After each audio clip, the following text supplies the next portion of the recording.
Semangat pagi. Selamat siang, saya ucapkan kepada seluruh sahabat pembelajar dimanapun Anda berada. Bagaimana nih keadaannya hari ini? Semoga senantiasa sehat walafiat untuk menjalankan aktivitas setiap harinya ya. Amin. Nah, baik siang hari ini kita berjumpa kembali di seminar online yang diselenggarakan oleh Indonesia Belajar. Untuk yang belum tahu, Indonesia Belajar merupakan media yang berisi motivasi, inspirasi, dan pengetahuan dari para narasumber terbaik, hadir dalam platform mobile aplikasi yang bisa sahabat pembelajar download di Google Play Store maupun di Apple App Store. Nah, sahabat pembelajar juga bisa klik website kami di indonesiabelajar.id ataupun follow Instagram kami di @indonesia_belajar.id, dan jangan lupa untuk klik like pada laman Facebook kami di indonesiabelajar.id. Ya, bersama saya Cut Fitria di sini yang akan memandu berlangsungnya seminar online yang diselenggarakan oleh Indonesia Belajar. Baik, sahabat pembelajar, seminar online kami istimewa ini kembali menghadirkan Bapak M. Danang Priyadi, SPDM MCTM. Beliau merupakan seorang storyteller, trainer, motivator, writer, author, adventurer, dan Pathfinder Director Certificate yang telah hadir dengan kita. Selamat siang, Pak Danang. Semangat pagi, pagi. Salam Danang, datang untuk menang. Luar biasa, Pak Danang. Bagaimana kabar hari ini, Pak? Luar biasa, hatiku gembira. Iya, selalu gembira dan selalu semangat 55 Pak Danang ya, Amin. Pak. Amin. Ya, selain itu, sahabat pembelajar, edisi spesial hari ini juga menghadirkan Bapak Stefanus G. Warjono, MSc Han CTM. Beliau juga merupakan RAVE Sales and Leading Coach, Certified Health Centric Motivator, yang juga sudah hadir di tengah-tengah kita. Selamat siang, Pak Stefanus. Semangat pagi. Selamat pagi, Pak. Bapak Ibu semua, terima kasih. Bagaimana keadaannya hari ini, Pak? Luar biasa, selalu luar biasa juga, kayak Mas Danang yang selalu luar biasa, datang untuk menang. Amin. Iya, siap Pak. Baik, sahabat pembelajar, seminar online siang hari ini bertemakan menemukan potensi dua, yang mana pertemuan sebelumnya kita sudah bahas tentang apa itu potensi, mengapa potensi itu penting, bagaimana menemukan dan mengembangkan potensi menjadi maksimal. Adapun pada pertemuan siang hari ini, kita akan membahas tentang apa perbedaan potensi dengan karakter, perbedaan bakat dengan talenta, yang mana akan tercerahkan pada pertemuan seminar online hari ini. Kemudian untuk sahabat pembelajar yang ingin bertanya, bisa langsung aja ketik di kolom chat atau bisa klik raise hand, dan nanti saat sesi diskusi akan kita diskusikan bersama. Nah, baik sahabat pembelajar, kita akan memasuki acara inti. Mari bersama-sama kita simak pemaparan materi mengenai menemukan potensi diri dua kepada Bapak Danang dan Pak Stefanus. Kami silahkan. Baik, semangat pagi. Ya, salam Danang, datang untuk menang. Bapak, Ibu, dan saudara-saudara sekalian, kita jumpa lagi dengan acara yang kita tunggu-tunggu, yaitu webinar lewat Indonesia Belajar. Belajar bersama Indonesia Belajar. Kalau Kamis minggu lalu, kita belajar menemukan potensi diri yang pertama bersama Ibu Rere Revita Banun, SECTM, yang hadir di sini. Terima kasih, Ibu. Kali ini kita akan belajar kelanjutannya bersama Bapak Stefanus G. Warjono CTM juga, ya. Belajar apa? Nah, tadi Cut Fitria sudah sebutkan, kalau minggu lalu kita belajar dari Ibu Rere Revita Banun SECTM bahwa potensi adalah kemampuan yang mempunyai kemungkinan untuk dikembangkan, ya, berdasarkan Kamus Besar Bahasa Indonesia. Lalu bakat adalah seberapa cepat kemampuan atau keterampilan Anda meningkat saat Anda berlatih dalam suatu bidang. Nah, kali ini Bapak Stefanus G. Warjono CTM akan membahas apa bedanya, ya, potensi dengan karakter, apakah bedanya bakat dan talenta seperti yang tadi disebutkan Cut Fitria. Mari kita ikuti bersama sesi menemukan potensi diri yang kedua. Selamat mengikuti, selamat belajar di Indonesia Belajar. Salam Danang, datang untuk menang. Silahkan Cut Fitria. Ya, baik, terima kasih Pak Danang atas pengantarnya. Kemudian selanjutnya kita akan menyimak pemaparan materi terkait menemukan potensi diri 2 yang akan disampaikan oleh Pak Stefanus. Silakan Pak. Baik, terima kasih Fitria. Saya izin share screen ya. Ya, bisa dilihat ya screen saya. Ya, baik. Terima kasih sahabat pembelajar. Kita senang sekali siang hari ini kita bisa bersama-sama belajar kembali ya. Selalu tidak pernah berhenti kita belajar. Bapak Ibu sahabat pembelajar, tema hari ini adalah kelanjutan dari minggu lalu ya. Barangkali semua ada yang hadir juga atau juga minggu lalu belum hadir. Minggu lalu kita dengan tema yang sama, menemukan potensi diri, itu dibawakan oleh Kak Rere ya, atau Revita Banun, yang juga hadir bersama-sama kita di sini. Selamat siang Kak Rere. Ya. Tadi disampaikan Mas Danang bahwa seperti yang kita bahas yang lalu, itu kita membahas potensi itu sebenarnya apa sih? Nah, disampaikan waktu minggu lalu, potensi itu adalah kemampuan yang mempunyai kemungkinan ya, kemungkinan untuk dikembangkan. Artinya memang dia harus dikembangkan. Potensi itu tidak tiba-tiba ya, tetapi harus dikembangkan karena masih merupakan kemungkinan. Dia masih terpendam, potensi ini masih terpendam sifatnya. Tetapi juga harus dilakukan, dikembangkan. Nah, berita gembiranya adalah bahwa setiap potensi, setiap manusia memiliki potensi untuk bisa dikembangkan. Nah, lalu kemarin ada pertanyaan dari sahabat pembelajar, lalu bedanya apa sih potensi dengan bakat kemudian itu kan? Nah, inilah kemudian kita lanjutkan nih sebenarnya, karena kemarin pertemuan yang lalu nggak cukup waktu lah ya untuk kita menjelaskan lebih detail lagi, tapi kami kira ini sangat menarik untuk kita bahas lebih detail lagi. Nah, sedangkan kemarin dibahas dari bakat adalah seberapa cepat ya kemampuan atau keterampilan Anda meningkat saat Anda berlatih dalam suatu bidang. Ini diambil dari definisi Angela Duckworth ya di bukunya Grit itu. Ya, dikatakan bahwa bakat adalah seberapa cepat. Jadi orang yang berbakat itu biasanya lebih cepat untuk belajar suatu keterampilan baru misalnya ya. Nah, karena dia lebih berbakat. Bukan berarti setiap orang tidak bisa belajar terhadap sesuatu yang baru. Tetapi dikatakan oleh Angela Duckworth bahwa orang yang memiliki bakat tertentu, dia akan lebih cepat dalam belajar sesuai dengan bakatnya tersebut, gitu ya. Makanya mereka lebih cepat terampil meningkat di saat kita berlatih di dalam suatu bidang, sehingga ada orang-orang tertentu yang belajarnya sama nih ya, bareng-bareng ya, tetapi kok dia bisa lebih cepat ya, misalnya olahragawan gitu kan. Olahragawan, banyak orang yang berbakat sebagai olahragawan, tetapi ada yang nantinya kemudian menjadi olahragawan yang berkelas internasional, atau hanya olahragawan yang sekelas tingkat kelurahan gitu kan ya. Itu selain membutuhkan memang latihan-latihan, ya itu katanya juga berdasarkan bakat tertentu orang lebih cepat untuk belajar. Nah, saya ingin mempertegas yang definisi-definisi ini dengan menggunakan definisi yang di dalam buku The War for Talent.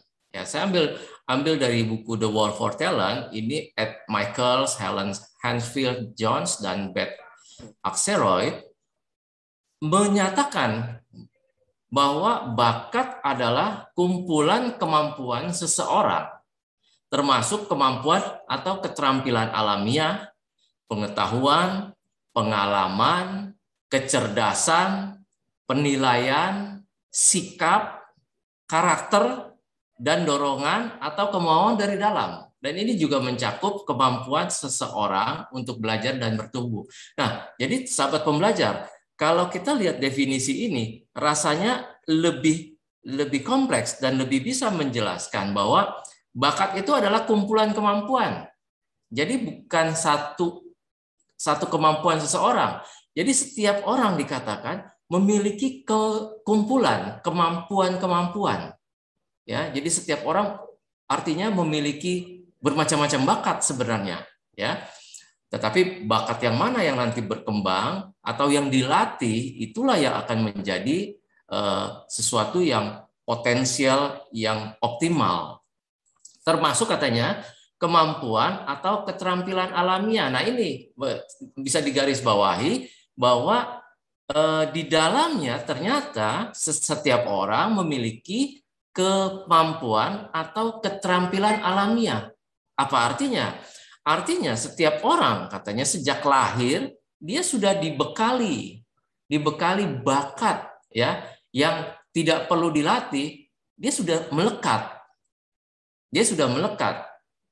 Berbeda dengan misalnya bakat kalau untuk menjadi pemain badminton misalnya, ya dia tidak tiba-tiba dia bisa bermain badminton, ya, karena itu perlu dilakukan latihan apapun, ya, olahraga apapun.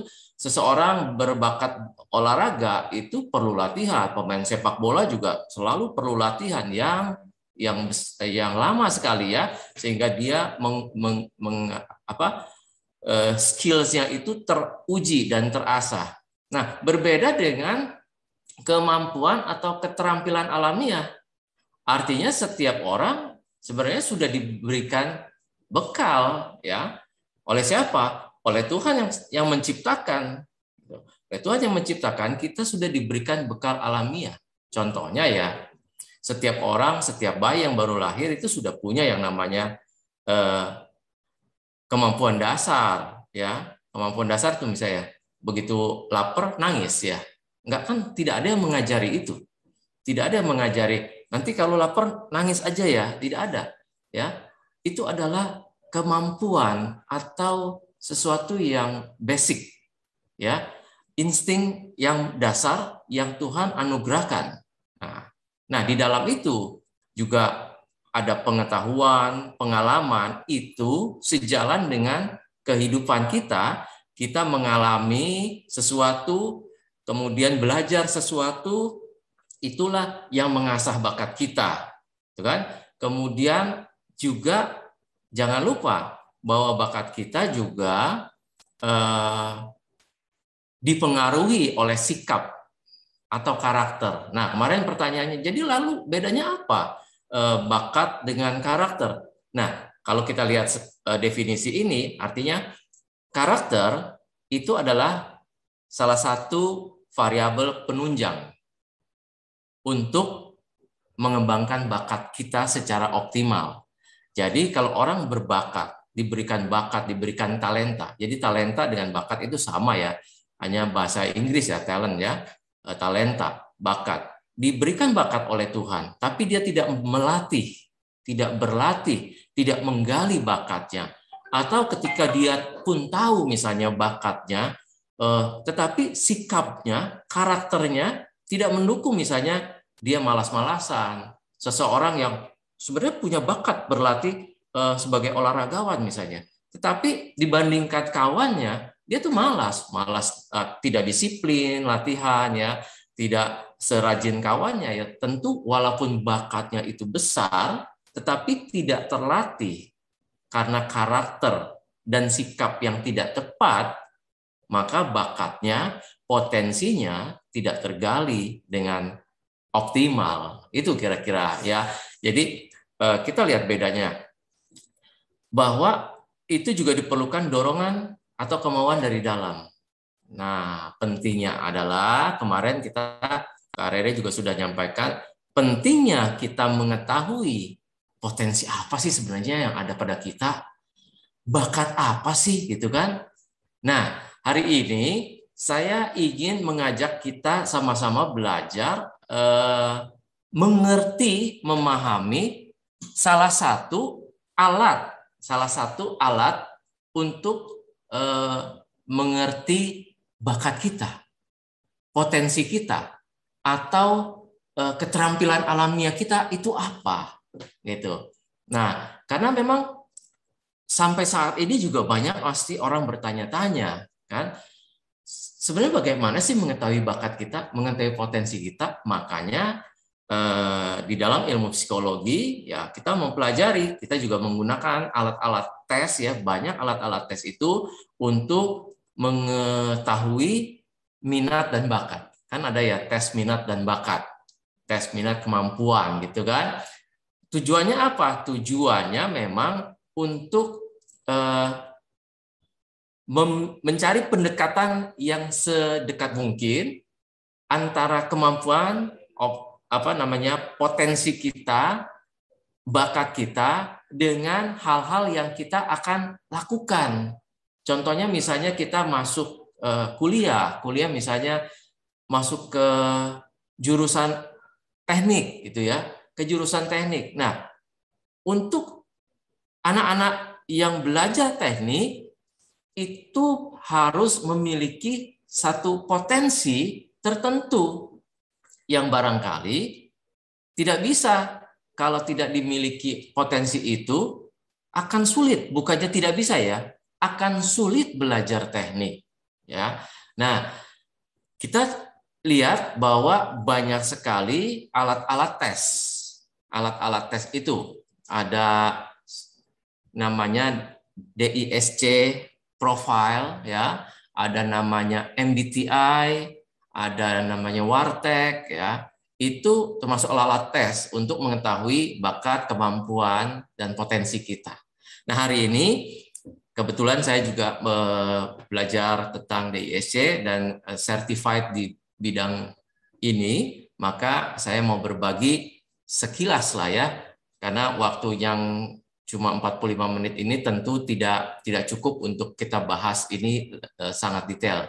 Tapi kalau mau selanjutnya silakan ya, bisa menghubungi saya juga bisa. Oke. Hari ini kita coba akan bahas salah satu alat tes untuk mengetahui profil kita. Profil kita yaitu DISC ya. Tentu sahabat-sahabat pembelajar juga mungkin pernah mengisi tes seperti ini ya, ketika interview atau wawancara di satu pekerjaan gitu kan, untuk diketahui sebenarnya bakat kita tuh di mana, kekuatan kita, strength kita gitu. Tetapi tidak semata-mata ya bahwa alat tes namanya juga sebagai sebuah alat tidak menjamin yang namanya 100% sebuah alat tes itu ya. Tetapi ini bisa menjadi pendekatan. Nah, yang saya pelajari itu talent based on personality. Jadi bagaimana kita mengetahui bakat kita berdasarkan kepribadian kita, personality. Lalu apa sih sebenarnya personality itu? Personality itu saya kira sebagai salah satu bagian dari tadi kemampuan alamiah yang Tuhan sudah berikan. Seperti misalnya sebuah barang diciptakan misalnya ya, sebuah barang diciptakan. Itu tentu ada tujuannya kan, ya. Tentu ada tujuannya. Tetapi ada juga misalnya desainnya. Ada potensinya. Karena setiap barang beda-beda ya.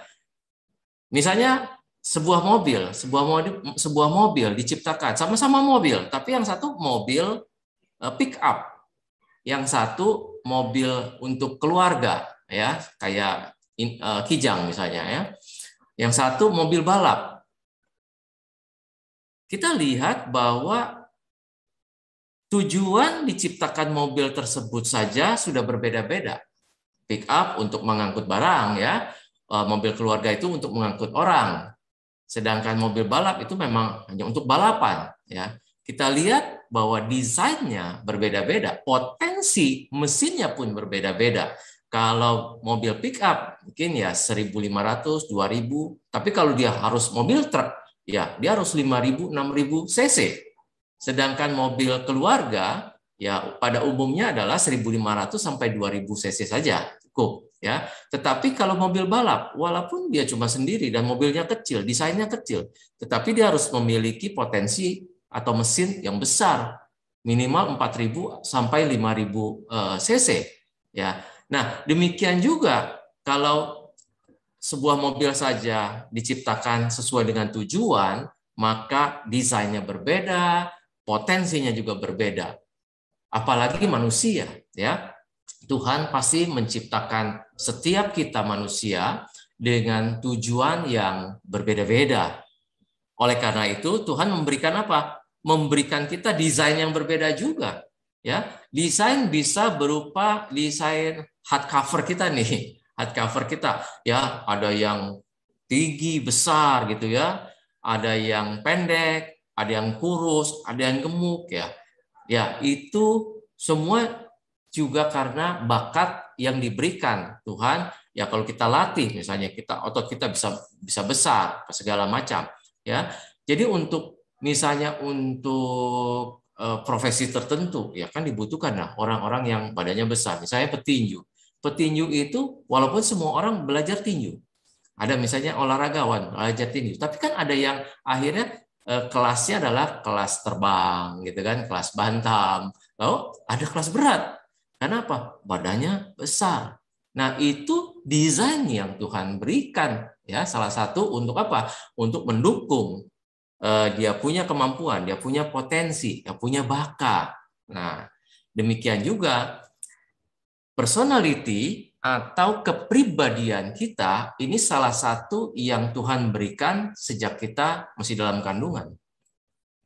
Ya, kita sudah punya sifat-sifat bawaan, kepribadian bawaan.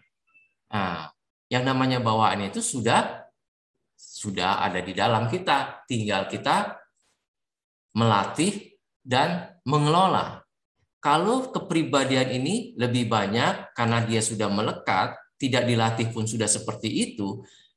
Nah, yang penting adalah bagaimana mengelola kepribadian ini.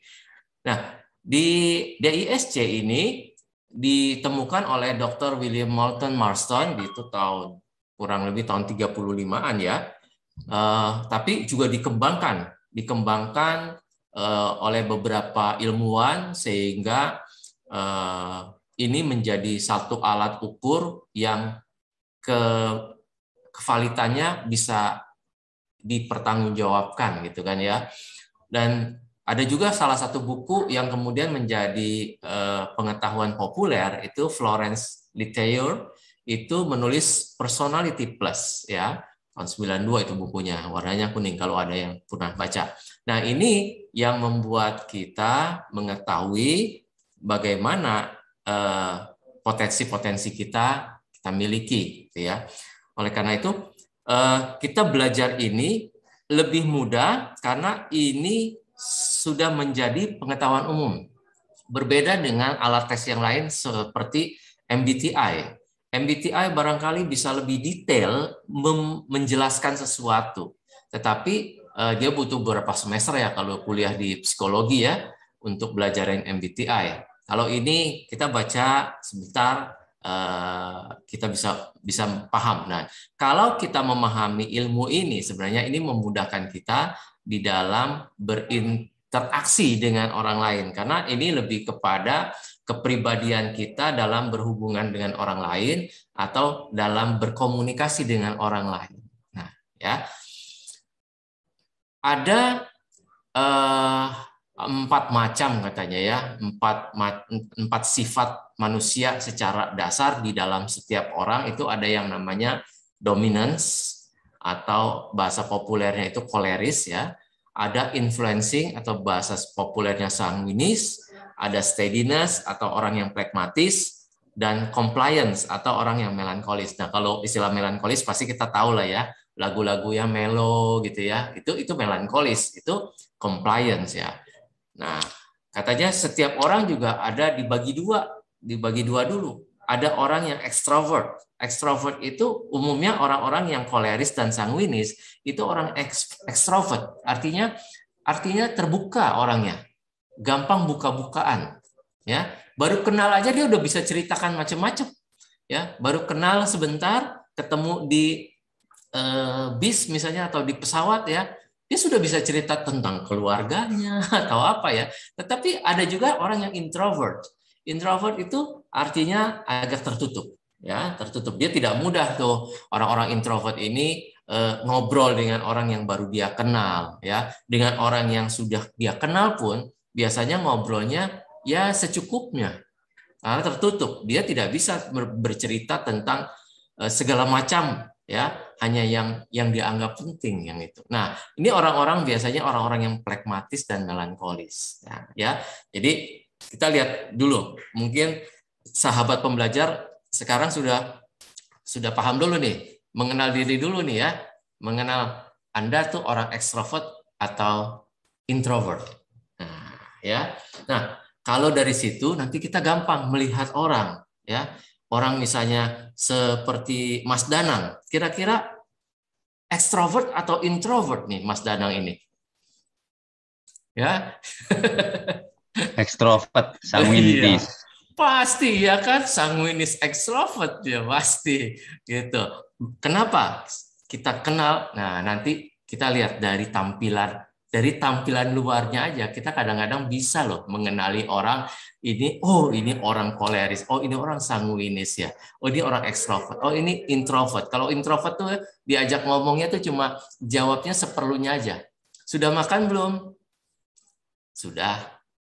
Makan apa? Nasi. Nasi apa? Uduk. Gitu, orang introvert. Tapi kalau coba tanya Mas Danang, Mas Danang sudah makan belum? Wah, Mas Danang tuh ceritanya dari mulai bangun tidur dia, ya. Padahal yang ditanya cuma sudah makan belum. Pasti dia cerita, tadi aku baru bangun tidur, tiba-tiba aku udah lapar. Padahal aku semalam tuh makan banyak loh. Tapi kok tiba-tiba bangun tidur lapar ya? Wah, aku langsung cari-cari ke dapur, nggak ada makanan. Ya, aku ke pasar, padahal cuma ditanya udah makan atau belum, gitu ya. Nah, Mas Danang sebagai seorang ekstrovert itu bisa ceritanya panjang lebar. Nah, itulah ya, itu namanya gaya komunikasi, personality atau kepribadian. Oke, ya. Selanjutnya kita coba lihat masing-masing, ya, masing-masing ini apa. Nah, orang dominans atau koleris, ya. Nah, kita lihat wajah anak ini nih, ya. Nanti kita bisa perhatikan wajah seseorang sejak dia kecil aja kita sudah bisa membedakan. Ini wajah orang koleris. Wajah orang koleris itu matanya tegas ya, agak dalam, ya. Terus apa namanya? Lirikannya itu maut, ya. Dia tuh kesannya lirikannya tuh sinis gitu ya. Nah, seperti gini lah anak kecil inilah. Ini mukanya orang koleris gitu. Ya, dia orientasinya ini pada hasil. Jadi kalau orang-orang koleris ini orientasinya pada hasil, dan umumnya ini atasan-atasan kita kebanyakan koleris. Ya. Jadi kalau orang koleris, atasan misalnya koleris, kalimat yang paling dihafal oleh bawahan itu adalah kalimat pokoknya saya nggak mau tahu, besok sudah jadi. Itu pokoknya, ya. Itu kalimatnya orang koleris. Kalau Anda mendengar itu, berarti Anda sudah mengenal. Atasan saya ternyata koleris, ya. Pokoknya, hasil, besok udah jadi di meja saya jam 2 karena saya mau pakai meeting jam 3, gitu kan? Nah, itu pokoknya. Itu kalimat-kalimat yang biasanya dilontarkan oleh orang-orang koleris. Orang koleris ini terbuka, ya. Tadi ekstrovert, dia terbuka apa aja, ngomong apa adanya, terus terang, tidak ada yang mau ditutup-tutupi. Kalau dia nggak suka, dia bilang nggak suka. Kalau dia bilang suka, dia suka. Apa yang dikatakan itu umumnya sesuai dengan apa yang di dalam hatinya orang koleris itu, ya. Kalau dia bilang ini jelek, jelek ya. Atau ini bagus, ya memang bagus gitu. Karena dia orangnya lebih jujur dengan diri sendiri ya, tidak ada yang ditutup-tutupi. Umumnya orang-orang koleris ini temperamental. gampang naik darah, ya, gampang marah. Sedikit aja yang membuat dia kesel, dia akan bisa ya, temperamental, ya, dia akan bisa marah itu. Karena apa? Ini memang udah sifat dasarnya, ya, sifat dasarnya. Nah, orang koleris ini umumnya kompetitif. Sama siapa aja dia ingin selalu bersaing, nggak mau kalah dia, ya, nggak mau jadi nomor 2, ya. Makanya dia umumnya bisa naik sampai ke puncak. Karena apa? Ambisi, ya, ambisi yang membuat dia punya semangat tersendiri untuk mencapai apa yang dia inginkan. Karena apa? Dia memiliki kepercayaan diri yang tinggi. Orang koleris ini terlalu pede kadang-kadang, ya. Bahkan saking pedenya orang koleris ini umumnya ceroboh. Nah, sebelum kita lanjut, bahwa yang kita sampaikan ini semua adalah secara umum, ya, secara umum sifat-sifat yang dimiliki oleh orang yang punya karakter itu. Nah, setiap orang memiliki 4 karakter ini. Hanya yang mana yang lebih menonjol. Ada orang yang kolerisnya sangat-sangat koleris. Tapi ada juga orang yang koleris sanguinis, ya. Jadi dia lebih, nanti kita lihat sanguinis seperti apa. Nah, setiap kepribadian atau sifat ini ada kekuatan, tetapi ada masing-masing kelemahannya. Jadi nanti kita bicara bahwa tidak ada ya yang kalau gitu ini paling bagus orang koleris ya. Oh, paling jelek orang plekmatis ya. Tidak demikian. Setiap sifat kepribadian memiliki yang namanya kelebihan atau kekuatannya, strength ya, atau weakness, kelemahannya masing-masing. Nah, orang-orang koleris ini adalah tadi percaya diri ya, tetapi kelemahannya adalah dia ini karena saking percaya diri seringkali mengambil keputusan dengan ceroboh. Dengan ceroboh. Itu kelemahan orang koleris ya. Nah, kalau atasan Anda ya, tahu siapapun yang Anda kenal, gampang ngambil keputusan dengan cepat, terus dia bikin salah, lalu ya udah gampang itu. Itu namanya dia biasanya orang koleris yang seperti demikian. Kita lihat lagi orang sanguinis atau influencing. Nah, lihat. Ini Mas Danang waktu kecil kayak gini pasti mukanya, kan lucu kan ya. Sampai sekarang juga kan Mas Danang kan imut-imut gitu kan, lucu. Nah, menyenangkan melihat orang sanguinis sanguin ini orang yang ceria gitu ya, karena dia orientasinya pada manusia. Dia orang yang pandai membina hubungan dengan orang lain, ya, dengan orang yang baru dia kenal. Dia pasti akan menegur lebih dahulu gitu kan. Karena apa? Dia itu orang yang bersahabat. Orang yang bersahabat. Dia juga seorang pembicara. Mudah dia berbicara apa saja, dia mudah ya. Contohnya ya Pak Danang itu tadi seorang ekstrovert, dia pasti ekstrovert nih. Kalau orang sanguinis ini orang yang ekstrovert karena dia terbuka. Dan orang sanguinis ini adalah orang yang optimis. Ya, dia selalu optimismenya tuh kuat ya terhadap satu hal. Keyakinannya dia kuat ya. Entah besok dia mau makan apa dia nggak khawatir. Ya, hari ini dia nggak punya duit pun dia nggak pernah gusar gitu loh. Waduh, besok makan apa ya hari ini aja nggak punya uang. Nggak pernah khawatir karena dia selalu optimis. Orang-orang sanguinis ini orang yang optimis. Besok pasti ada rezeki sendiri. Besok pasti ada yang ngasih makan gitu kan. Nah, ini makanya orang-orang ini kelebihan-kelebihannya banyak, tetapi banyak kekurangan juga ya. Tadi ada kekurangannya apa? Orang sanguinis ini umumnya dia orangnya subjektif. Dia biasanya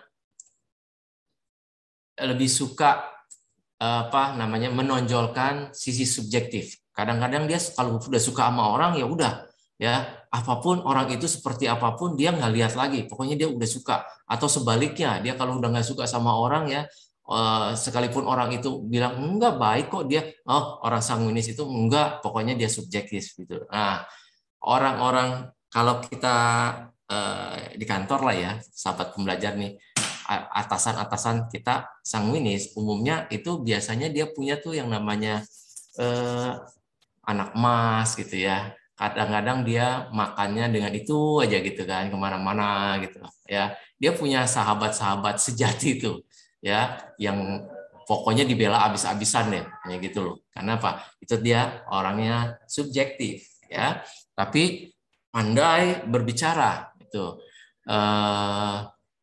Selain itu, orang sanguinis ini kadang-kadang kelemahannya adalah dari sisi waktu. Dari sisi mengatur waktu. Dia kalau janjian sama orang sanguinis ya siap-siap aja untuk di PHP gitu kan ya. Tetapi tentu nggak semua demikian. Ada sanguinis yang sudah mengelola itu dengan baik, ya dia bisa tepat waktu. Tapi umumnya kalau orang sanguinis itu kalau sudah bicara itu lupa waktu ya. Jadi nanti Fitria tolong diingatkan juga saya kalau udah bicara ntar 2 hari nggak selesai kita gitu kan ya. Nah, Mas Danang juga gitu, mesti diingatkan, Mas tinggal 5 menit nih, 10 menit gitu ya. Karena orang sanguinis kalau udah berbicara itu, wah dia energinya ada di sana ya. Orang sanguinis itu nggak ada capeknya kalau bicara, karena apa? Dia merasa energized di situ justru ya. Nah, oke, selanjutnya kita lihat orang pragmatis atau steadiness. Nah, kita lihat mata anak ini ya. Dari kecil anak pragmatis itu sudah kelihatan, lihat matanya sendu kan ya, senang duit gitu kan. Dia adalah orientasinya pada kerjasama. Orientasi pada kerjasama. Dia menghindari konflik karena dia ini orang yang suka damai, pencinta damai ya. Orang yang pencinta damai. Dan dia orang juga pengamat. Nah, orang pragmatis juga adalah tipe yang setia. Jadi, ibu-ibu ya, sahabat pembelajar, berbahagialah kalau ibu-ibu punya suami pragmatis. Biasanya dia setia, Bu, ya. Tapi kadang-kadang agak tipis, Bu, bedanya setia dengan takut sama istri, itu agak tipis ya. Dan dia juga pendengar yang baik. Dia mau mendengarkan keluhan istrinya ngomong, apalagi kalau istrinya itu orang sanguin ya. Wah, kalau orang sanguin pasangannya orang pragmatis itu cocok. Karena apa? Dia mau mendengarkan. Orang pragmatis itu setia mendengarkan. Dia pendengar yang baik. Iya, gitu aja ya. Tapi kalau orang tadi, orang dominan, disuruh dengerin orang sanguin ngomong, wah dia akan bosan. Udah, intinya apa intinya? Nggak usah panjang lebar. Nah, gitu kan? Gitu. Berbahagialah kalau Anda punya pasangan yang pragmatis tadi. Ya. Nanti kita lihat ya. Pragmatis ini, kekurangannya dia adalah pesimis, sulit ngambil keputusan. Makanya kalau orang pragmatis itu ngambil keputusan itu maju mundur. Nah, ya, dia sulit mengambil keputusan karena orangnya pesimis. Nanti takut salah. Orang pragmatis itu takut salah. Lalu yang keempat ya, terakhir ini adalah melankolis atau compliance. Orang-orang compliance ini lihat. Ini juga sendu ya mukanya ya. Kritis. Orang-orang melankolis ini orientasinya kepada kualitas. Ini juga banyak ya kita temui kepada pemimpin-pemimpin kita misalnya ya. Itu biasanya orang yang orientasinya pada kualitas. Dia adalah seorang pemikir. Seorang analis. Jadi apa aja dia analisa. Ya, dia melihat satu kecil apapun dia analisa kenapa bisa terjadi seperti itu ya. Dan orang ini textbooks orangnya, artinya segala sesuatu harus buat dia tuh harus ada dasarnya, harus ada referensinya, harus ada teorinya yang menyatakan itu. Kenapa kamu bilang itu harus ada dasar hukumnya gitu loh. Dia nggak bisa percaya sama orang begitu saja tanpa dia tahu dasarnya apa, dasar hukumnya apa, dasar ilmiahnya apa gitu. Makanya dia ini orang yang textbook. Dan umumnya orang melankolis, apalagi kalau dia melankolis banget ya, super melankolis, dia ini orangnya perfeksionis. Menuntut kesempurnaan. Ya, menuntut kesempurnaan. Nah, orang perfeksionis, tidak boleh salah dikit sama orang perfeksionis ini ya. Contohnya misalnya kalau atasan kita nih ya di kantor, orang yang melankolis ya, kita salah typo aja satu huruf aja ya, dia langsung coret tuh, langsung ya dicoret-coret tuh. Coba kamu cek lagi tuh, gitu, ngetik aja salah tuh. Nah itu perfeksionis. Tapi beda kalau misalnya orang dominance ya, atasannya dominance, ada satu huruf salah ketik misalnya, dia kadang-kadang dia oret-oret tuh, misalnya A jadi O ya, harusnya O tulisnya A sama dia daripada bikin lagi ya satu lembar itu ya, ngeprint lagi, dia kadang-kadang dia buletin aja tuh O jadi A jadi O gitu kan. Nah itu bedanya ya, perbedaannya sangat luar biasa besar dalam menyikapi segala sesuatu. Nah itu orang-orang analis ya dan textbook perfeksionis itu bisa kita lihat dari caranya menata meja misalnya gitu ya, atau dia membaca buku. Kalau orang melankolis baca buku itu mulai dari judul sampai daftar isi dia baca semua ya, sampai urut sampai habis. Kalau saya kebetulan bukan melankolis, jadi saya kalau baca buku itu saya langsung cari bab-bab yang menurut saya judulnya menarik aja gitu. Nah, kadang-kadang buku itu nggak pernah sampai habis dibaca. Karena apa? Saya sudah baca yang tengah-tengah yang menurut saya menarik. Kalau sedikit saya ada hal-hal yang kurang menarik, saya lewatin. Begitu kan? Nah, itu biasanya orang sanguinis begitu ya. Tapi orang melankolis kalau baca dari halaman pertama sampai halaman terakhir, sampai lampirannya dia baca juga pasti. Gitu, dan dia hafal ya pengarangnya apa sih ya, segala macam. Nah, itu 4 macam karakter ya yang kita bisa mengerti perbedaan-perbedaannya. Coba kita lihat, ada kepribadian campuran. Ya, tadi seperti saya sampaikan bahwa keempat karakter atau personality ini ada di setiap orang. Cuma mana yang lebih menonjol itu yang dia sangat kelihatan, gitu kan. Tetapi ada juga yang punya kepribadian campuran secara alami. Itu ada campuran sanguinis dengan koleris. Itu biasanya memang demikian. Ya, orang secara alami orang sanguinis itu juga koleris. Dia mudah bergaul, optimis, dan orangnya belak-belakan. Sedangkan orang yang melankolis itu campurannya dengan plekmatis. Dia sulit membuat keputusan dan suka menunda-nunda.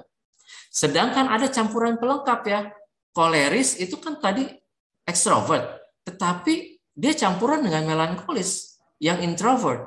Nah ini perpaduan kepemimpinan yang hebat. Artinya apa tadi? Orang melankolis itu berani mengambil keputusan dengan cepat. Orang koleris ya. Sedangkan orang melankolis dalam mengambil keputusan itu selalu mempelajari. Jadi kalau orang campuran koleris dan melankolis, dia walaupun mengambil keputusan yang cepat, tetapi dia bisa pertanggungjawabkan secara textbook, secara ilmiah, ya, secara hukum, dia bisa pertanggungjawabkan. Gitu. Nah, bagaimana kalau orang yang sanguinis, tapi juga dia plekmatis? Nah, orang ini cenderung menjadi pribadi yang malas dan berubah-ubah. Ya, tadi sanguinis itu orangnya suka happy aja, gitu ya. Sedangkan orang plekmatis itu sukanya damai, gitu kan? Ya, jadi dia tuh mau ngapa-ngapain kadang-kadang males, jadi berubah-ubah. Nah, orang ini sulit mengambil keputusan yang kuat, gitu kan? Nah, lalu kita lihat bagaimana orang-orang dengan kepribadian ini yang tadi kita sudah sampaikan di depan bahwa oh Tuhan pasti sudah juga mempersiapkan orang dengan desain tertentu untuk apa? Untuk mendukung dia punya bakat, dia punya potensi, dia punya talenta, ya.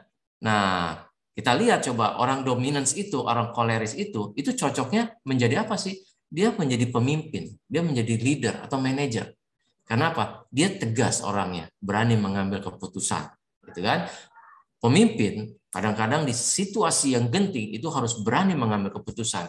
Karena apa? Kalau seorang steadiness, seorang pragmatis, dalam kondisi genting dia tidak berani mengambil keputusan, artinya ya bisa terjadi hal-hal yang malah tidak produktif, gitu kan ya.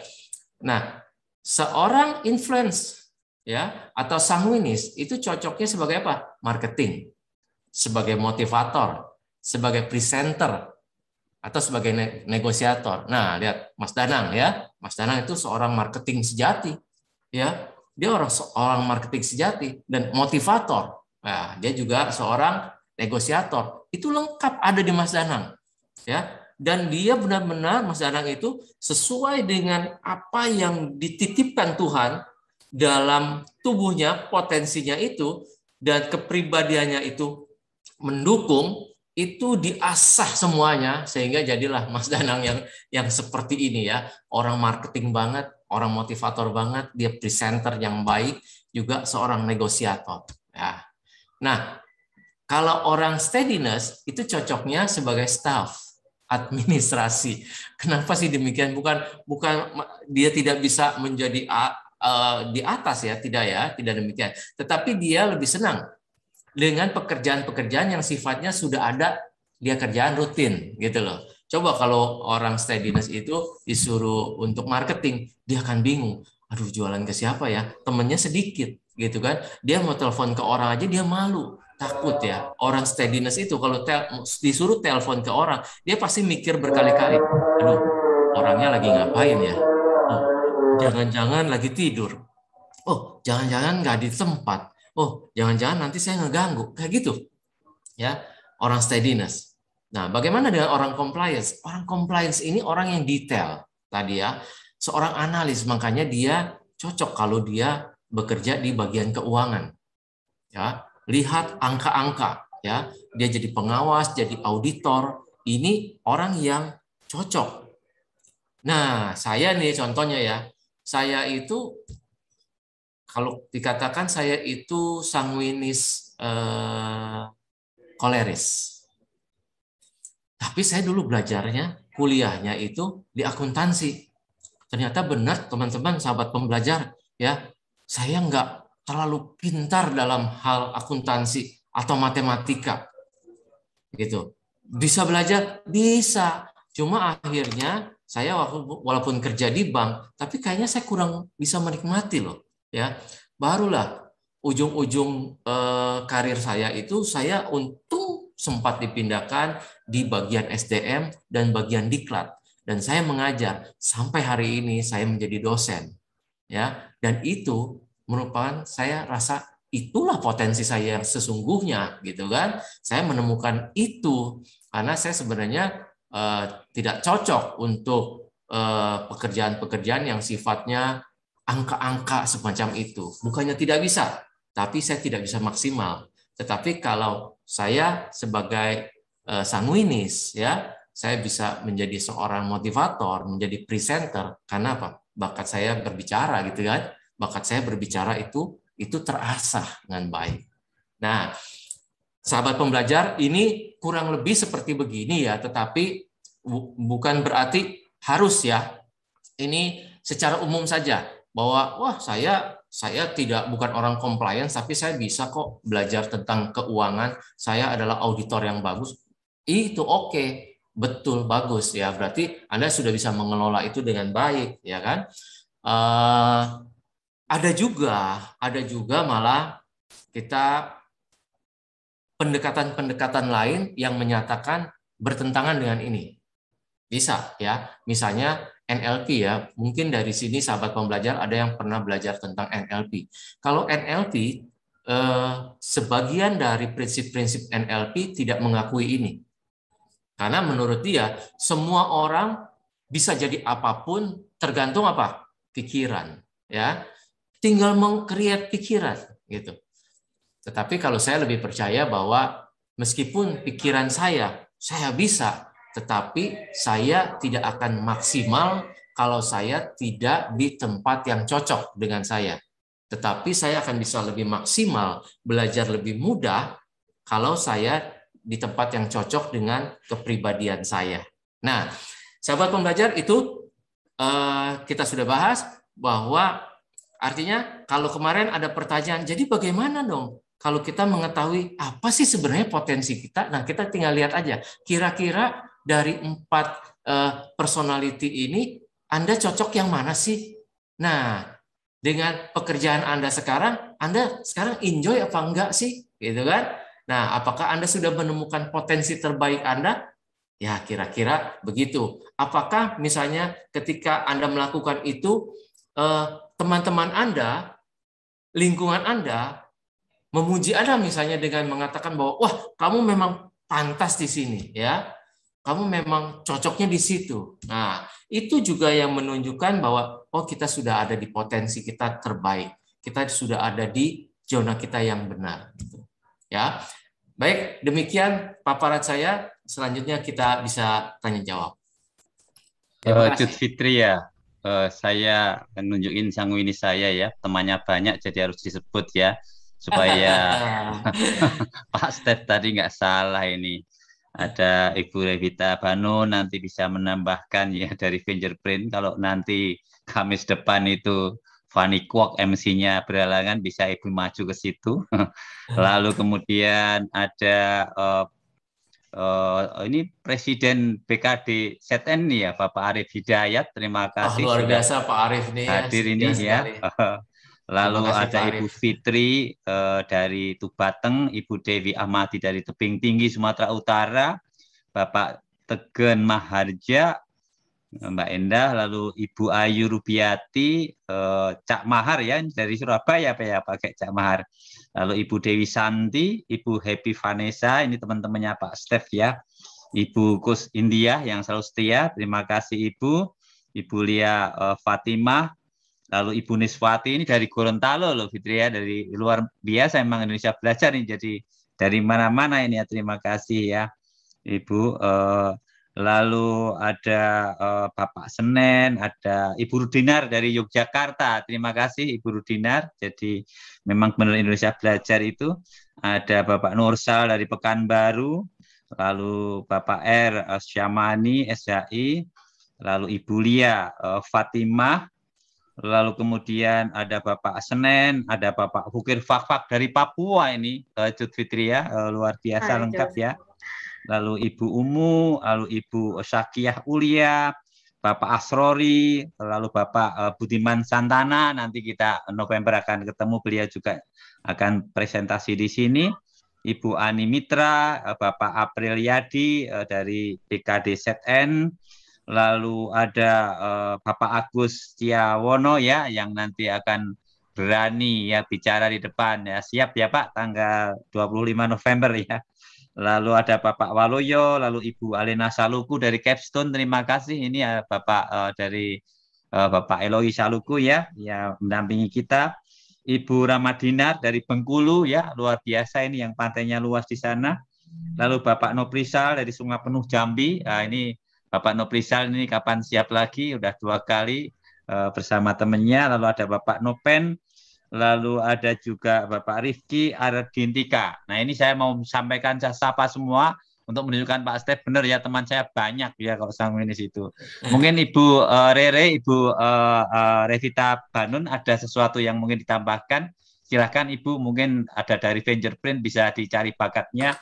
Cara sekilas saja nanti kita kupas minggu depan atau bulan depan secara luas. Silahkan Ibu Rere. Baik, Pak Danang, terima kasih buat kesempatannya. Selamat siang dan tetap semangat pagi semuanya. Semangat pagi. Pagi. Ya, selamat siang dan tetap semangat pagi. Tadi yang sudah dipaparkan oleh Pak Stefanus tuh sangat membantu dan jelas sekali ya, sahabat-sahabat semuanya.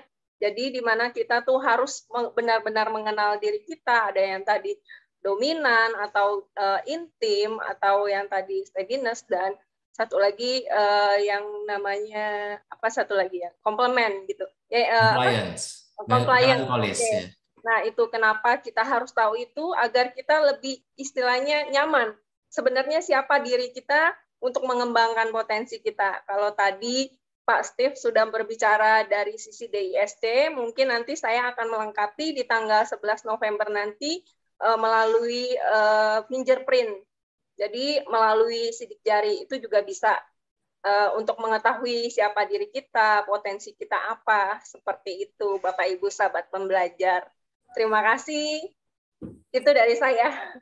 Silakan Pak Danang. Siap Ibu, mungkin bisa maju minggu depan ya.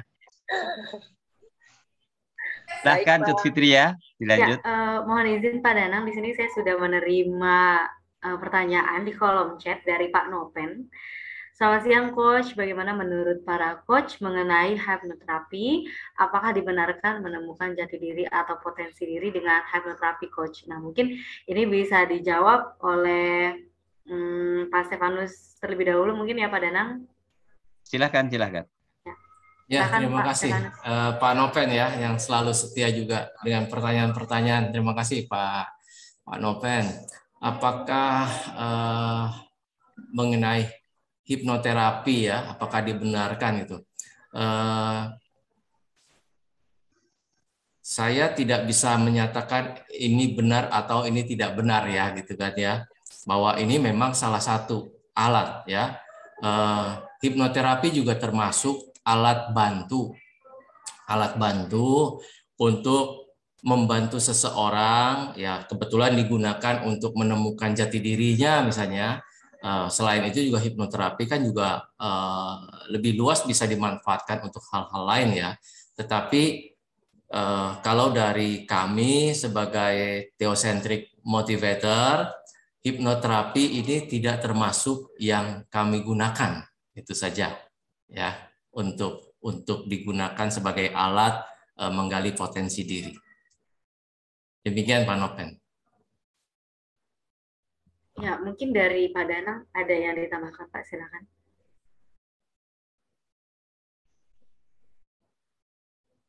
Suaranya Mas.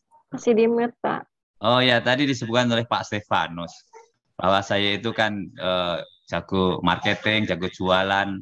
Nah ini Pak, kami ada hypnoselling. Jadi hypnoselling itu sebetulnya membujuk secara nggak langsung seolah-olah menghipnotis itu loh. Padahal sebetulnya mungkin cukup sederhana. Misalnya saya sebut ini Ibu Dewi Ahmadi dari Tebing Tinggi. Ibu bajunya biru, bagus banget. Lalu hijabnya juga biru. Ibu ini ada buku warna biru, Bu. Boleh ya, jadi ini pas sekali untuk Ibu. Jadi saya nggak nerangkan isinya, nerangkan warna yang dipakai Ibu. Itu aja bisa. Jadi itu semacam hypnoselling. Jadi bisa sih membantu mengembangkan bakat talenta kita. Saya sering praktek ini ya, mohon maaf tadi Ibu saya sampaikan karena waktu saya di Makassar katakanlah ya, ada bapak pakai baju hijau, buku saya warna hijau. Pak, ini bajunya sama dengan buku saya. Boleh ya Pak? Beli loh. Lalu ada seorang ibu dekat dengan boneka. Ibu cari apa? Cari boneka. Kalau Putri ini warnanya pink. Boleh ya? Beli loh. Di Pondok Indah ada ibu pakai baju kuning. Dia pegang-pegang boneka warna kuning. Bu, udah cocok Bu. Boleh ya Bu? Nah ini hypnoselling. Itu sering saya gunakan ini untuk menguatkan. Dan itu cara bodoh saya berjualan. Buku saya pertama cara bodoh. Gitu-gitu aja. Jadi nggak usah nerangin isinya apa dan seterusnya. Nah, ini memang cara bodoh saya seperti itu. Betul Pak Steve ya. Bisa ngelihat dari mana aja saya bisa ngomong. Sehingga jualan gampang gitu. Untuk menguatkan Pak Steve bahwa saya pintar jualan gitu aja ya. Terima kasih. Silakan Cut Tarik. Iya, terima kasih Pak Danang sudah ditambahkan jawabannya. Semoga terjawab untuk Pak Nopen ya Pak. Kemudian kami buka kembali untuk yang ingin bertanya. Dipersilakan pada seluruh sahabat pembelajar. Izin Bu. Oh iya. Iya, siap. Ibu Niswati, silakan Bu. Iya.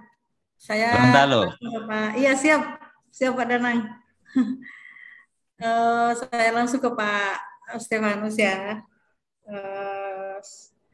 Assalamualaikum, selamat siang menjelang Kalau di waktu Indonesia Tengah ini udah mau jam 4 ya. Iya. Sore. Iya. Saya sejak tadi kepikiran bahwa kalau gimana untuk mengetahui atau mendeteksi bakat anak yang sejak dini misalnya yang diasuh oleh asisten, sedangkan kita ini misalnya yang bekerja dua-duanya, lalu tentu dalam gaya bahasanya, dalam sikap mentalnya itu sudah dididik oleh asisten. Nah, yang saya tidak terlalu takut pesimis hal itu, karena kita juga masih punya waktu untuk anak itu. Tapi kadangkala kita timbul pesimis juga, kenapa anak sampai didik oleh asisten yang mungkin dalam tanda kutip dia kadangkala mungkin pendidikannya di bawah.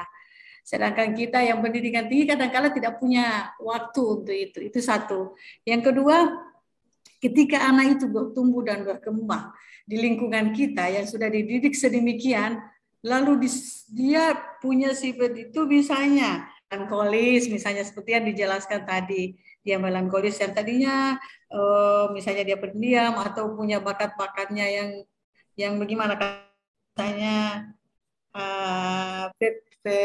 perfeksionis, tiba-tiba dia misalnya disekolahkan misalnya bukan di lingkungan kita dan dididik oleh lingkungan lain.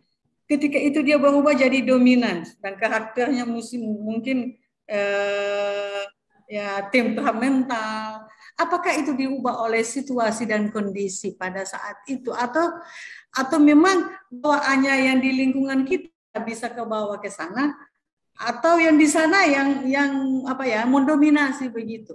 Saya belum tahu persis bagaimana, apakah berapa persen di lingkungan kita yang bisa mencakup itu, atau kemudian dia setelah itu dia bisa didominasi oleh lingkungan itu. Demikian Pak Stefanus, izin mohon penjelasan sedikit. Terima kasih. Terima kasih. Ya, terima kasih Bu Niswati. Ya, pertanyaannya luar biasa baik sekali. Ya, dan ini pasti juga pertanyaan banyak orang ya. Apakah personality itu bisa berubah karena pendidikan? Gitu kan, karena pergaulan apa segala macam. Nah, dari hal yang saya pelajari bahwa personality itu tadi sesuai dengan definisi sebelumnya itu adalah anugerah alamiah. Anugerah alamiah yang Tuhan sudah berikan sejak kita masih dalam kandungan nih, ya. Jadi seseorang itu begitu lahir kelihatan nih adalah orang yang koleris, ya, orang yang sanguinis itu. Tetapi tidak salah bahwa kemudian seseorang itu dibentuk oleh lingkungan, pendidikan, ya. Jadi orang sangat dipengaruhi oleh apa? Oleh latar belakang pendidikan, latar belakang pergaulan, latar belakang sosial, budaya, ekonomi. Pasti itu akan membentuk apa? Karakter, Bu. Itu yang berbeda ya. Itu karakter itu, ya. Tetapi kepribadian alamiahnya sendiri dia sebenarnya tidak berubah. Tetapi karakternya membuat dia tidak bisa mengeluarkan sesuai dengan kepribadiannya itu. Misalnya anak yang dilahirkan sebenarnya dia punya kepribadian seorang sanguinis. Sanguinis ini kan anaknya ceria ya. Ya, kita lihat wah dia ceria sekali dalam bergaul apa segala. Tetapi kemudian dalam perjalanan waktu anak ini mengalami misalnya kekerasan. Ya, mengalami abuse ya, misalnya itu ya, dibully baik di rumah atau di sekolah atau di pergaulan lain misalnya. Itu bisa membentuk dia menjadi apa? Menjadi anak yang pendiam enggak? Dia menjadi anak pendiam. Tetapi sebenarnya itu dia anak yang ceria, yang namanya personality-nya itu tidak berubah. Tetapi karena lingkungan yang mencetak, yang membentuknya, itu membuat kepribadiannya itu tidak berkembang dengan optimal. Dari seorang yang harusnya ceria, dia bisa optimis, tetapi menjadi orang yang yang sedih gitu kan, kecewa gitu. Itu contoh yang ekstrim seperti begitu, Bu ya. Jadi adalah sangat sangat betul kita bertanggung jawab sebagai orang tua adalah mendidik anak sesuai dengan personalitinya. Jadi banyak sekali orang tua juga ya dalam mendidik anak. Misalnya dia punya 2 anak ya. 2 anak ini, Ibu, Bapak, sahabat pembelajar, pasti punya kepribadian yang berbeda.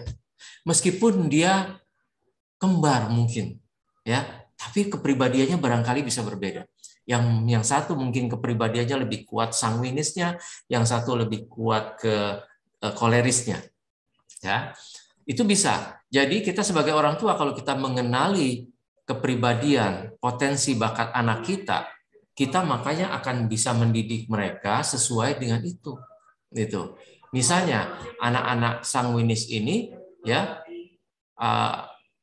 cara mendidiknya berbeda dengan anak-anak yang plekmatis gitu. Anak plekmatis ini lebih mudah diatur. Ya kan? Lebih mudah diatur. Dia disuruh, "Dek, coba Dek ke sana ambil." Iya, tuk gitu. Ya. Nanti kalau kakaknya ini mungkin sanguinis atau koleris yang susah diatur. Dek, dia disuruh apa saja, dia mungkin pergi main-main. Nanti kita berucap nih, "Kamu yang susah ya diatur ya, nggak seperti adik kamu ya." Iya Bu, memang dia juga nggak bisa seperti adiknya. Nah, jangan suka membanding-bandingkan orang gitu. Ketika kita mendidik anak kita pun, itu memang sudah alamiahnya seperti begitu. Kita paham. Jadi pendekatannya, caranya berbeda. Bukan dengan cara membandingkan kemudian. Adik kamu mah gampang diatur. Kamu mah memang jadi anak tuh susahin orang tua aja terus. Gitu kan? Mau disuruh aja susah. Nah, ini kadang-kadang kita sebagai orang tua suka salah. Cara mendidik anak kita sendiri itu sering salah gitu. Sehingga adik kakak ini nantinya nggak akur malah. Ya, merasa oh ibu mah lebih sayang adik gitu kan ya. Aku mah anak tiri kali ya gitu kan. Nah, itu sebenarnya orang tua yang mengkondisikan seperti itu gitu. Demikian Bu Nis. Cut Fitri Hasanah nambahin sedikit. Ini ada silakan, Pak. Bapak Presiden Arif Hidayat. Saya kira kan ada hari-hari libur ya Pak Arif ya. Kalau Minggu hari libur tetap libur kan ya Pak ya. Meskipun saya tahu ini bapak-bapak pada pimpinan-pimpinan di daerah-daerah ini selalu taat sama Bapak Presiden dan mengerjakan tugas sebaik-baiknya. Tapi toh ada libur. Maksud saya itu menggunakan waktu me time bersama anak itu Ibu Neswati ya, itu semaksimal mungkin. Jadi hari libur misalnya kemarin ya Maulid Nabi atau mungkin hari Minggu, atau saya kira ada kebijakan dari Bapak Presiden dan masing-masing pimpinan mungkin ada acara sekali-sekali kan rekreasi bersama ya, karena ini apa ya pandemi mungkin enggak ya, tapi kalau nanti mungkin kan dengan kondisi tertentu kan, nah itu kesempatan untuk dekat sama anak, untuk lebih digali lagi. Karena kalau waktu yang pendek itu tadi Pak Stefanus sampaikan mestinya kita harus tahu, lalu kita juga sibuk di hari Minggu, entah bersihin rumah, entah mungkin mengerjakan tugas yang belum selesai, lalu kapan waktu untuk anak gitu loh. Ya, jadi tetap me time itu mesti ada untuk menutupi kekurangan waktu yang hari-harinya mestinya, apalagi seorang ibu ya, itu mestinya mendekat sama anak. Nanti dalam sesi berikut mungkin Ibu Rere Revita Banun akan bisa menggali ini untuk pengembangan bakat anak-anak itu. Ini tambahan sedikit aja, me time aja, soal waktu yang sisa, yang pendek, yang kita ada, kita manfaat sepenuh-penuhnya untuk anak kita. Terima kasih. Silahkan Jut Fitri. Ya, terima kasih Pak Danang atas tambahannya dan juga Pak Stefanus atas jawabannya. Bagaimana Ibu Niswati, sudah terjawab ya Bu tadi? Ya, baik. Sudah tercerahkan juga tentang, apalagi tadi juga sudah ditambahkan tentang me time dengan keluarga supaya bisa lebih mengenal karakter anak itu sendiri. Nah, kemudian gimana nih untuk sahabat pembelajar yang lainnya, ada yang mau ditanyakan atau disampaikan kepada Pak Stefanus dan Pak Danang? Kami silakan. Pak Presiden Arif Hidayat menambahkan sesuatu motivasi ini para teman-temannya di sini. Mungkin di sini sudah ada yang raise hand Pak. Ada Pak Apriliadi dari BKDZN. Saya masih kerja Pak Danang, lanjut aja Mas. Sambil kerja saya. Lanjut. Pembinaan yang silakan. Ya, terima kasih Ibu Kohos. Izin Pak Danang dan Bapak Ibu yang lainnya, saya ingin bertanya kepada Pak Step selaku narasumber siang menjelang sore hari ini. Ya, silakan Pak.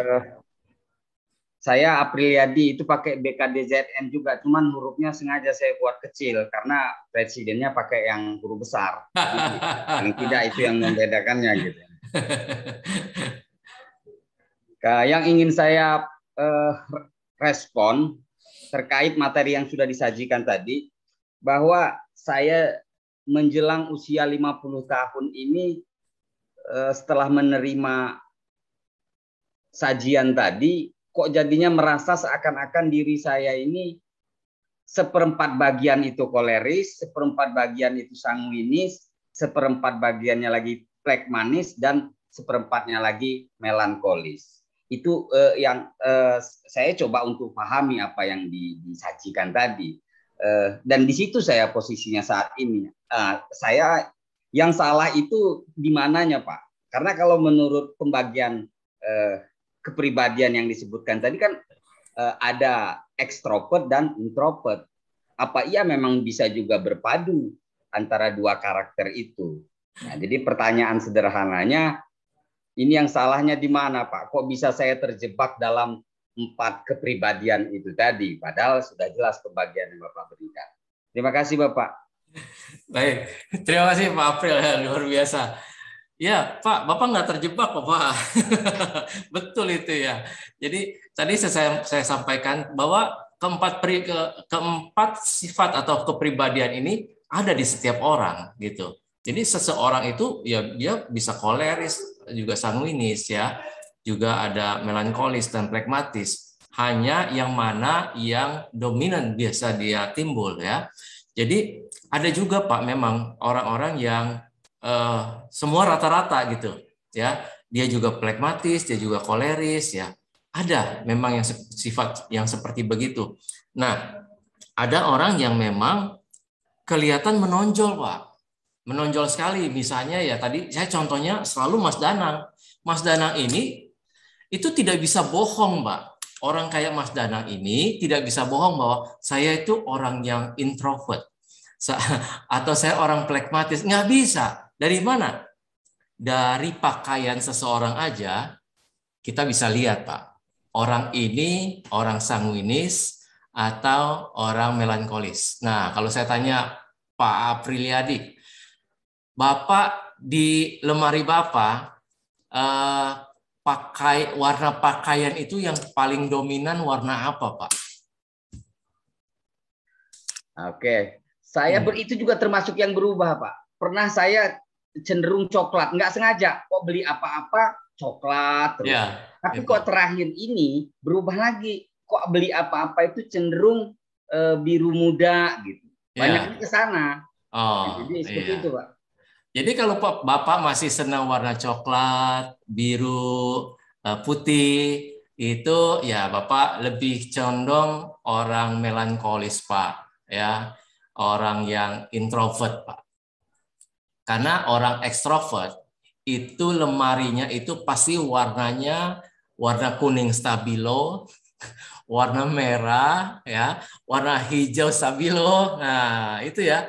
Nah Bapak sering nggak pakai itu, ya? Karena ada orang-orang yang memang tidak ada sanguinisnya itu kecil sekali, nggak berani Pak disuruh dibelikan baju warna kuning atau merah, suruh dipakai, ini nggak berani pakai. Ya, kalau Mas Danang lihat warnanya merah enggak kuning. Kadang pakai topi yang merah kuning itu ya, topi Dayak itu ya. Nah itu. Ini pakai biru karena saya lagi bertoleransi dengan Baduy. Uniform kan ya kan? Ya. Karena ada uniform. Tapi hari-hari yang kita pakai warna-warna itu menunjukkan sebenarnya kita punya karakter. Gitu. Jadi kalau kita mau mengetahui seseorang itu sifatnya seperti apa, itu kita lihat awalnya itu dari cara dia berpakaian. Nah, kalau kita sudah lihat cara dia berbicara, ya orang-orang yang sanguin kalau ngomong itu seperti mitra liur, dia nggak ada berhentinya, dan kayaknya bahannya nggak habis-habis buat dia omongin, apa saja bisa diomongin gitu. Nah, tetapi kalau orang yang tidak demikian, dia ngomong terbatas. Nah, Bapak tinggal lihat, saya memang punya sifat-sifat karakter itu, tapi mana yang lebih menonjol ya? Saya lebih ekstrovert atau introvert sih? Nah, kalau saya berbicara, saya lebih berapi-api, ya, atau saya lebih kalem gitu. Tetapi Pak, bahwa yang tadi itu juga karena bawaan sifat alamiah dasar bisa dikelola. Jadi kalau orang dominans ya, dominans itu kan tadi karakter dasarnya adalah temperamental, gampang marah. Tetapi manakala dia sudah melalui suatu pengelolaan batin yang baik, misalnya usia, pengalaman apa segala, dia bisa lebih sabar dari orang pragmatis kan, gitu. Ya, itu namanya pengelolaan. Tetapi bukan berarti dia temperamentalnya hilang, temperamentalnya tetap, tetapi dia bisa mengelola itu sehingga dia bukan orang yang mudah lagi marah. Tetapi ketika mau marah dia masih berpikir apakah perlu marah atau enggak gitu. Tetapi kalau orang yang tidak bisa mengelola itu, nah marahnya itu ya kadang-kadang suka keluar segala macam yang tidak perlu disebutkan gitu kan. Demikian Pak April. Kalau saya lihat Pak April ini tenang, kalem, lembut, lebih introvert. Betul atau betul Pak? Karena saya lihat tenang, kalem, betul ya Pak April? Ya, saya justru waktu tadi bertanya saya ini Pak, yang benernya yang mana gitu. Ya kalau saya lihat Bapak lebih tenang, lebih kalem, lebih introvert dikit daripada gitu Ya, saya lihat. karena saya pakai baju merah juga enjoy. Oh iya. Gini ya mau nambahin sedikit dari segi psikologi ya. Jadi siapa sangka kalau saya ketawa terbahak-bahak sebetulnya itu menyimpan duka yang dalam. Nah, kan nggak tahu kan. Kalau dari psikologi, orang yang tertawa terbahak-bahak itu bukan berarti dia memang bahagia. Mungkin itu mengeluarkan emosi yang terpendam. Jadi psikologi. Jadi Pak April ya. Jadi belum tentu dia yang tawa-tawa itu berarti sanguinis, belum tentu Pak. Itu mungkin kompensasi dari psikologi. Tapi kebalikannya, saya ini mudah tersentuh loh kalau ada orang misalnya adik saya sakit, atau ada tetangga meninggal, atau ada orang celaka, sengsara, sedih, menangis.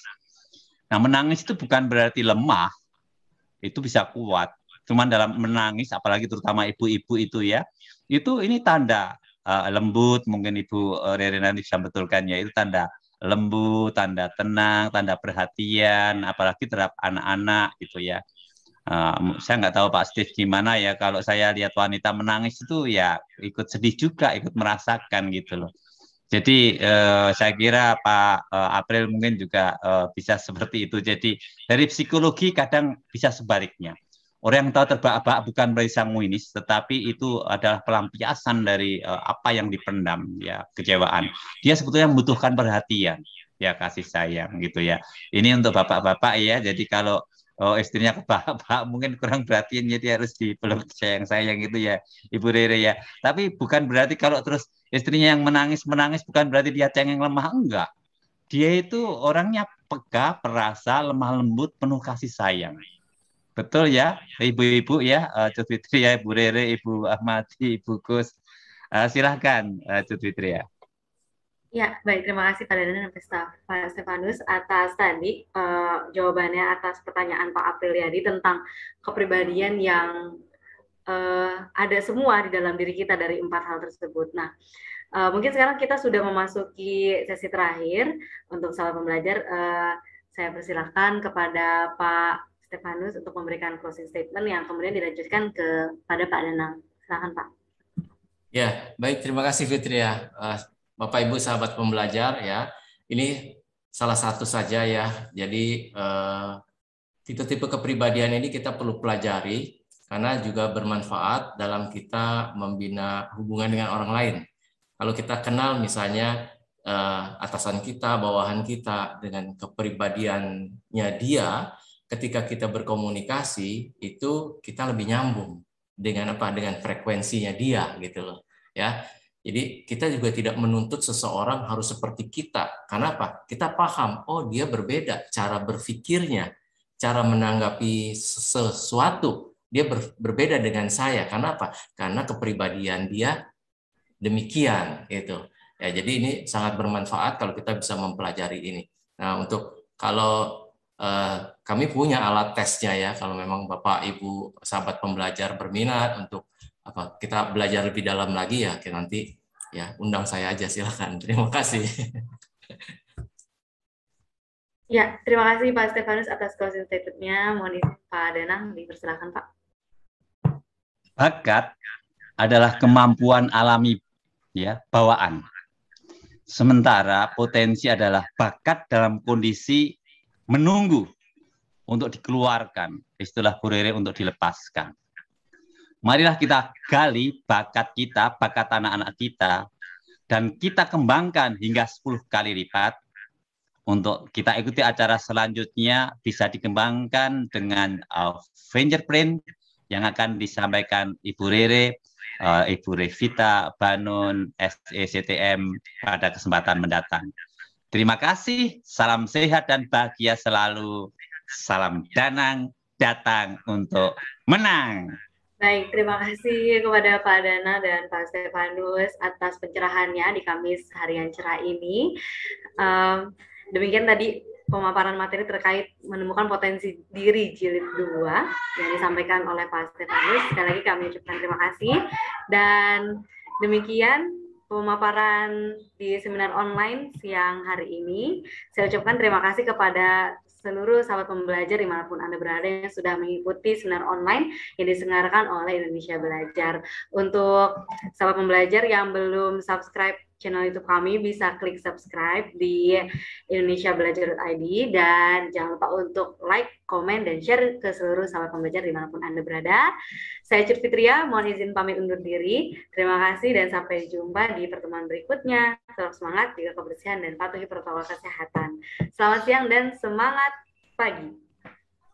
Terima kasih Fitria. Selamat Terima kasih belajar. Pak Stefanus.